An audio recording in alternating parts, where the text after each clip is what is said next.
Welcome to our channel. Today we how to activate Truist debit card at ATM step by step clearly. To activate your Truist debit card at an ATM, start by locating a Truist ATM near you. Approach the ATM and ensure it's well lit and safe. Insert your Truist debit card into the ATM. After a moment, the ATM will prompt you to enter your personal identification number or PIN. Type in your 4-digit PIN carefully. The ATM will then display various options on the screen. Select the option to activate your debit card. Follow any additional prompts that appear on the screen.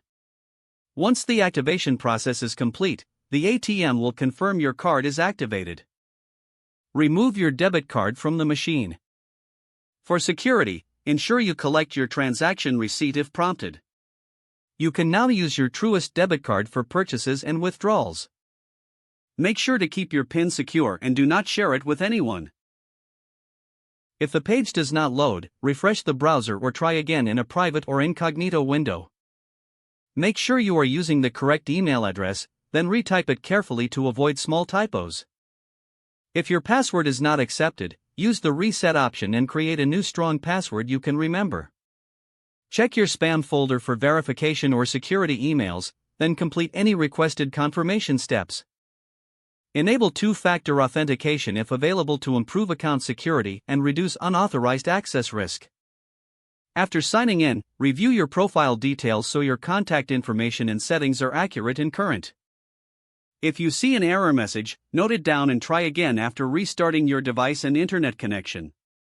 Log out when you finish, especially on shared devices, to keep your account and payment information secure. If the page does not load, refresh the browser or try again in a private or incognito window. Make sure you are using the correct email address, then retype it carefully to avoid small typos. If your password is not accepted, use the reset option and create a new strong password you can remember. Check your spam folder for verification or security emails, then complete any requested confirmation steps. Enable two-factor authentication if available to improve account security and reduce unauthorized access risk. After signing in, review your profile details so your contact information and settings are accurate and current. If you see an error message, note it down and try again after restarting your device and internet connection. Don't forget to like this video and subscribe to our channel for more step-by-step tech guides.